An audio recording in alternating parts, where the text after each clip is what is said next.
Bonjour, nous vous invitons à découvrir ou à redécouvrir l'Église catholique.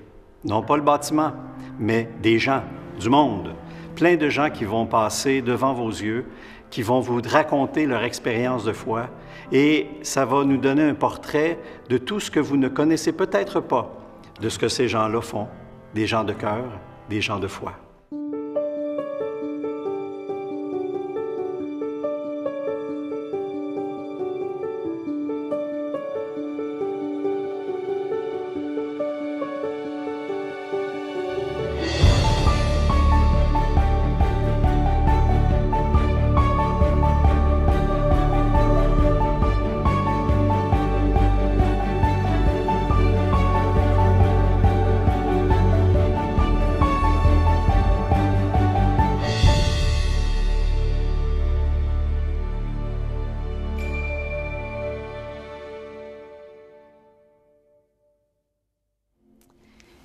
Je suis sœur Gisèle Boudreau, des Adoratrices du Précieux Sang, fille de Marie Immaculée.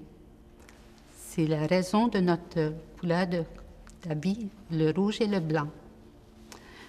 Notre fondatrice, la vénérable mère Catherine Aurélie du Précieux Sang, était une femme remplie d'amour, débordante d'amour. Elle était une grande amoureuse de Dieu.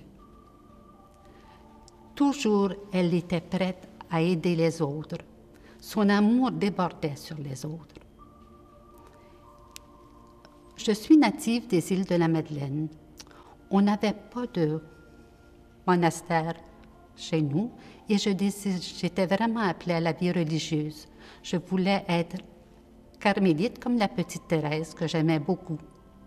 Et étant pensionnaire chez les sœurs de la congrégation, on avait, le vendredi soir, on pouvait prendre des revues. J'ai pris une revue, Les Oblats de Marie Immaculée, ça parlait de Mère Catherine Aurélie. Et j'ai dit, c'est une carmélite, c'est pas une carmélite, c'est une contemplative, et c'est ça que je veux. Et je ne suis pas tellement mystique. Moi, j'ai vu des adoratrices du Précieux Sang, c'était des jeunes qui faisaient de la gymnastique. J'ai dit, ça, c'est des sœurs qui sont joyeuses. C'est là que je vais entrer. Et je suis entrée là et j'ai toujours été heureuse. Toutes mes sœurs, j'ai toujours aimé mes sœurs. Maintenant, présentement, on est avec les sœurs de Saint-Joseph au jardin d'Aurélie. Et c'est des cadeaux de Dieu.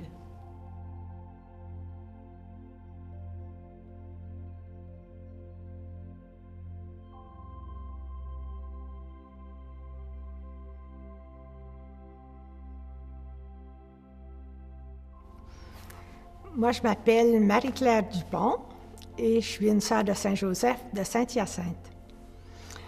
Et la présentation de moi-même, je veux la faire dans l'angle que je suis un produit de ce que les communautés enseignantes ont apporté au Québec. À l'école, on pouvait rester après pour étudier. Après l'école, on restait à 4 heures pour étudier. On avait 1 heure d'études. Mais moi, je ne pouvais pas rester parce que ça, fallait payer pour ça. On n'avait pas l'argent. Mais les religieuses se sont rendues compte qu'on n'avait pas l'argent qu'il fallait. Alors, on m'a gardé à l'étude sans que j'ai besoin de payer. Et de la même façon, le samedi, je pouvais aller prendre des cours de dactylo. Et ça aussi, c'était gratuit pour moi.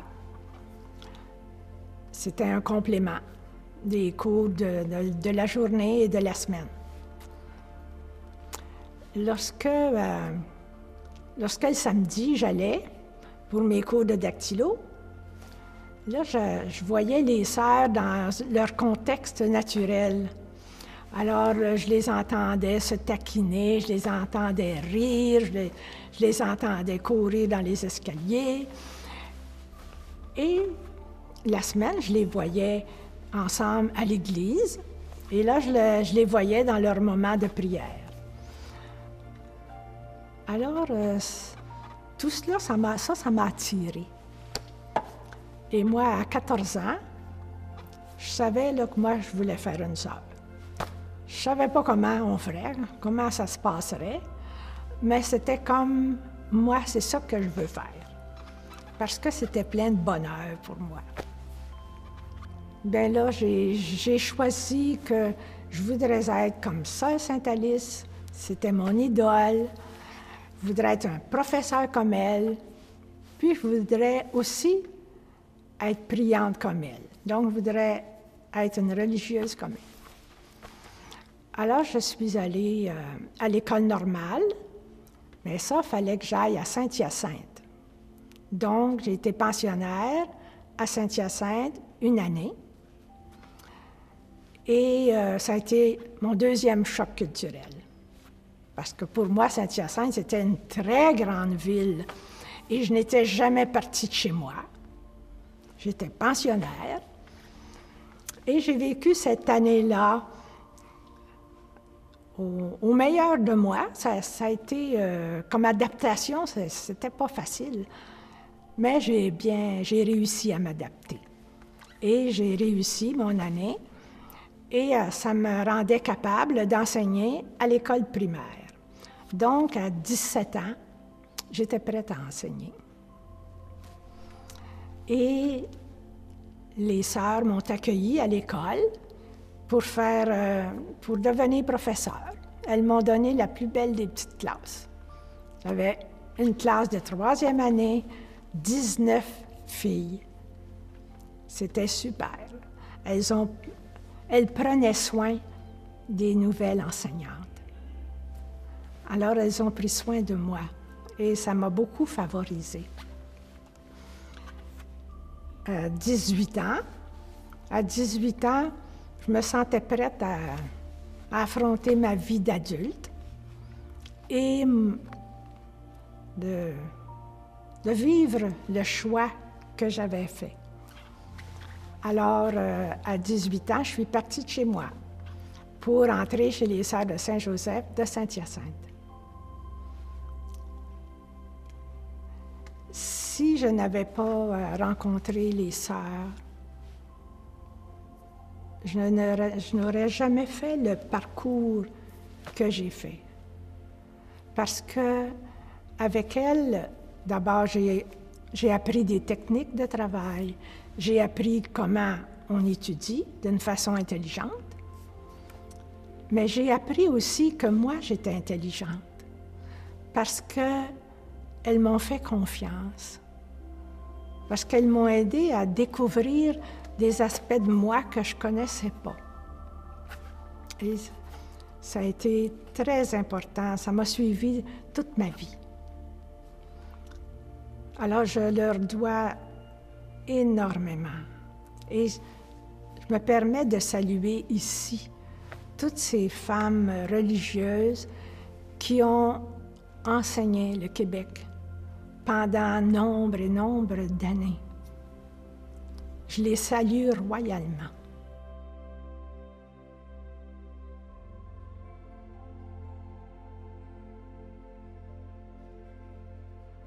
Bonjour, je suis sœur Jacqueline Péloquin, une sœur de la Charité de Saint-Hyacinthe. Je suis franco-américaine et ma communauté, les Sœurs de la Charité de Saint-Hyacinthe, nous sommes arrivés à la ville de Saint-Hyacinthe en 1840. Et ce qui nous distingue des autres communautés, le fait que nous étions pour le soin des malades. À chaque année, nous venions au Canada, nous arrêtions à l'Hôtel Dieu. Puis il y avait ma tante. Je l'avais sur un piédestal. Oh, sœur, j'en ai ma tante, Janine. Toutes, elle était belle. Puis je me demandais qu'est-ce qu'il faisait à l'Hôtel Dieu, aucune idée. Puis une fois, nous sommes rentrés dans sa classe. Puis il y avait des enfants. Ça m'avait très, très impressionné. Puis je lui avais demandé si c'était des orphelins. Elle avait dit oui. Dans ma petite tête de 7 ans, là, j'ai dit, quand je serai grande, je viendrai aimer des enfants comme ça. Tu sais, ça a toujours été là. Puis aux États, c'était les Sœurs de Sainte-Croix qui nous enseignaient, puis les Sœurs de Notre-Dame de Namur à la Haute École. Mais l'enseignement ne m'intéressait pas du tout. Je ne sais pas que si j'étais pour faire, mais en tout cas. Mais j'ai déjà parlé de ça, c'est un attrait. Tu sais, les sœurs de Saint-Croix ne m'intéressaient pas, je les aimais beaucoup, d'autres, mais on sait quand c'est celle-là. Puis des fois, je prenais un exemple, un couple là, qui se fréquente. Pourquoi celui-là? Pourquoi celle-là? Des fois, il y a pour moi, vous savez, c'est ça. Ça, c'était pour moi les sœurs de la charité. Puis, ça a été difficile à rentrer. Je ne parlais pas beaucoup français, encore moins qu'aujourd'hui. Une adaptation à la culture québécoise. Puis aussi, j'ai appris à connaître ma tante. Elle est appuyée sur le piédestal, là. C'était ma mère. Puis j'ai découvert aussi que quand on est loin de notre famille, nos parents, nous les connaissons d'une autre manière. Ils ne sont plus là juste pour nous gratifier, peut-être que je dirais, mais j'ai appris à connaître ma mère comme une femme autonome. Puis sa générosité, cette femme-là de foi, d'humour, de courage, puis mon père aussi. On apprend à connaître nos parents différemment. Puis aussi de vivre dans d'autres cultures, la culture québécoise et ensuite la culture de l'Ouest. Puis encore avec la culture amérindienne des Premières Nations. C'est complètement... Il faut constamment s'y faire, s'y adapter. Puis donc, je suis fière. Je pense que le fait de me dépasser dans des circonstances que je n'aurais pas pu croire d'être capable de faire, même d'imaginer que je pouvais faire telle chose, mais de me surpasser, compter beaucoup, beaucoup, beaucoup sur Dieu, sur moi-même. Puis aussi, il y a toujours l'appui des compagnes. Tu sais, on n'est jamais seul. Comprendre ça.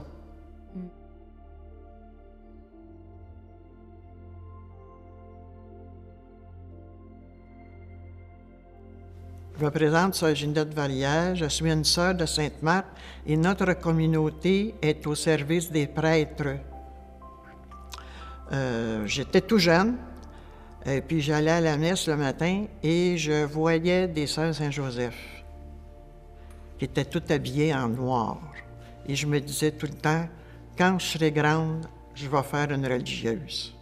Et le temps a passé et j'ai vieilli. Mais je me suis en allée travailler. Je voulais pas... J'ai fini l'école, puis je voulais pas rentrer tout de suite.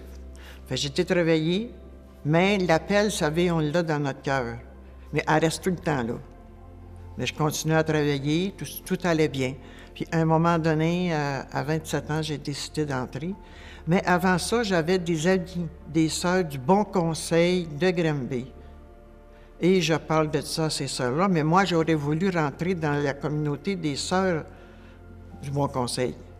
Mais eux autres ont dit, non, Ginette, on a une communauté à Granby que tu pourrais entrer, c'était les sœurs de Sainte-Marthe.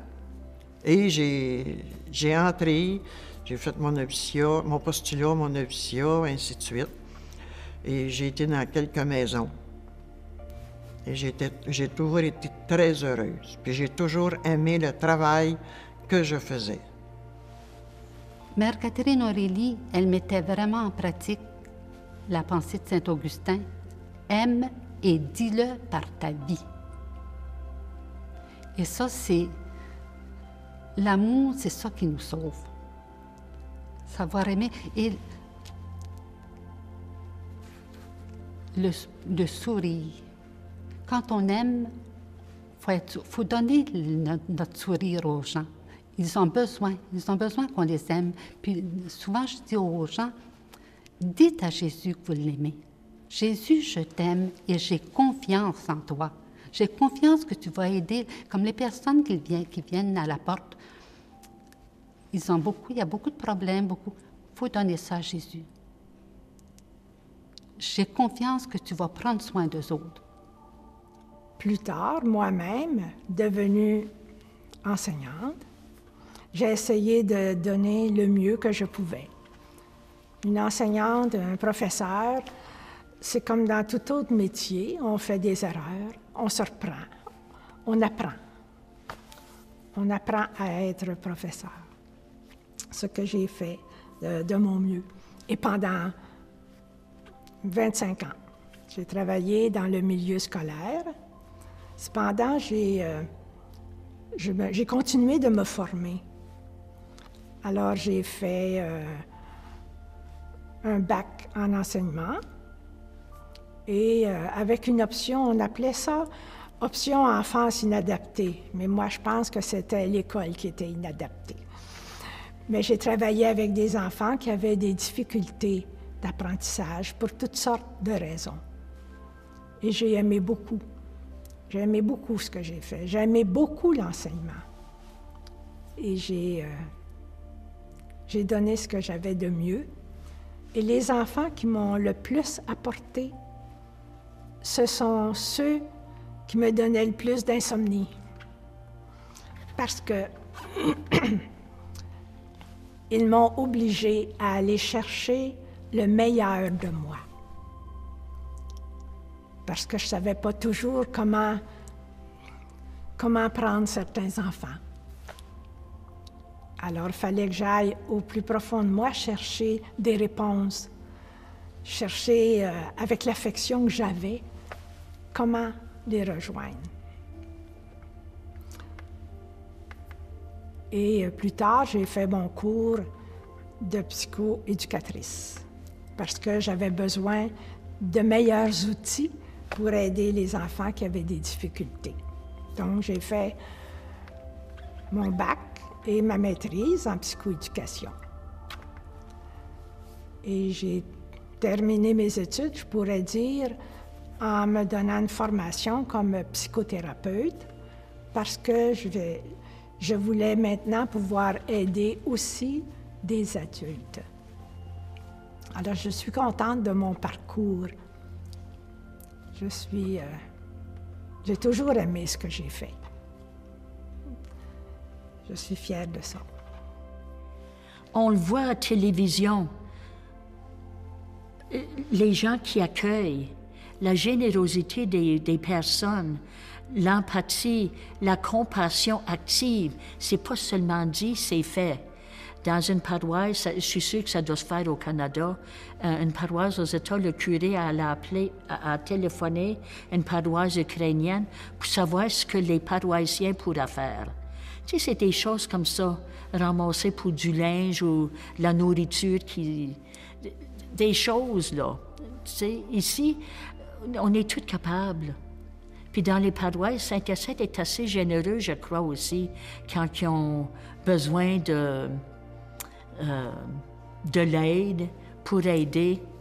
La communauté, nous sommes très peu d'effectifs à présent, mais nous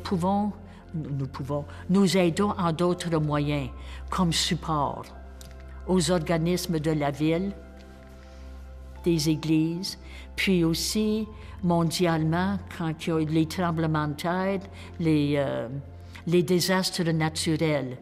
Les communautés, ma communauté, nous aidons dans ce moyen-là. Nous avons des sœurs qui vont à la halte, quand ça va réouvrir, avec l'abbé Serge. Nous avons beaucoup de sœurs qui ont été à l'accueil fraternel, mais maintenant sont dans les 80. T'sais. Mon rôle à présent, c'est conseillère générale sur le conseil de la communauté. Ça, ce matin, nous avons eu un Zoom avec les États puis avec nos sœurs haïtiennes. Puis c'est là qu'elles nous ont parlé de leur situation pénible, très, très, très pénible. Ils vivent dans l'insécurité et la peur constante avec les gangs. On est très, très bien ici. Mon Dieu, on peut avoir des petites affaires, des petits ennuis, mais c'est rien comparé. Au dîner, nous avons mangé les assiettes pleines. En Haïti, ils cherchent la nourriture, il n'y a pas moyen d'avoir. Juste à voir l'Ukraine, qu'est-ce qui se passe? Les familles séparées. Oh, l'éclat du connu. Il y a 2 semaines, ces personnes-là étaient dans leur maison, étaient des familles. Maintenant, c'est brisé. Oh, il manque de mots humains pour exprimer. Oui. c'est d'être capable d'avoir du silence pour être capable de rentrer en soi, pour aller prier, pour comprendre que le Seigneur est là, puis il t'attend, il est là. Puis si tu te donnes du temps devant lui, il va t'aider à vivre ce que tu as à vivre, puis tu vas voir, ça ne sera pas pareil. La vie va changer. Mais qu'est-ce que je trouve beau aussi, une autre partie que je trouve beau, c'est que quand je suis au téléphone, je réponds au téléphone à la réception, il y a beaucoup de... tu vois quand tu parles avec quelqu'un, si c'est une voix âgée ou une voix jeune. Puis quand c'est une voix jeune, puis la maman est là, puis elle a l'air toute... moi, là, je ne sais pas de quelle paroisse que je suis, mais j'aimerais ça, là, faire baptiser mon bébé. Bien, j'y donne toutes les... l'adresse, les numéros de téléphone, les personnes qu'elle doit contacter. Mais je me dis tout le temps, j'espère que ça va continuer. C'est ça. Que qu'est-ce qui s'aime en dedans d'eux autres peuvent aller plus loin. C'est ça. Tu sais, être là, être présente aux autres, avec un sourire puis un beau bonjour. Parce que quand tu arrives à quelque part, là, si l'accueil n'est pas bon, là, des fois, tu sais pas, la personne peut se revirer de bord, puis vous savez qu'est-ce qu'elle peut dire, hein? Mais ça, l'accueil, c'est beaucoup, beaucoup. C'est très important. Parce que moi-même, j'en ai vécu des situations que j'en ai rencontrées. Je prends l'exemple que quand j'ai connu les sœurs de Notre-Dame pour conseil à Granby. C'est l'accueil qui m'a frappé là. J'ai tout pour demander un service. Ils m'ont accueilli, pareil comme ça faisait 10 ans que j'étais là. Puis après ça, ils me disaient tout le temps, Ginette, t'es toujours la bienvenue. Puis j'allais souvent passer des fins de semaine là avant que j'entre en communauté. Puis après ça, à un moment donné, la responsable, elle me dit, coudonc, Ginette, elle dit, t'es-tu occupée fin de semaine? Non, pas tellement. Bien, elle dit, nous autres, elle dit, on va avoir une réunion, elle dit, mettons, mardi, toute la journée. J'aimerais que tu sois ici pour répondre à la porte au téléphone. Pas de problème. J'étais là. Puis j'aimais ça. J'aimais ça. Ah oui, l'accueil, là, c'est une très grande qualité.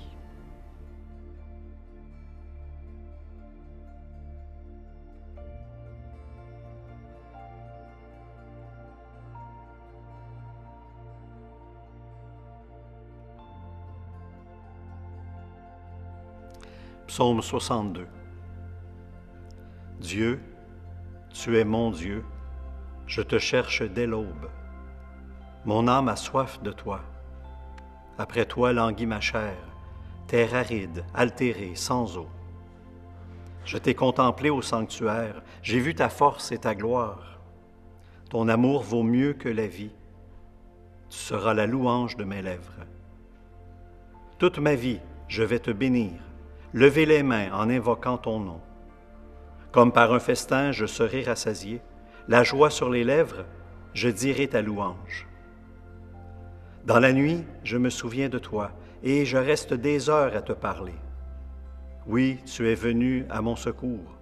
Je crie de joie à l'ombre de tes ailes. Mon âme s'attache à toi, ta main droite me soutient.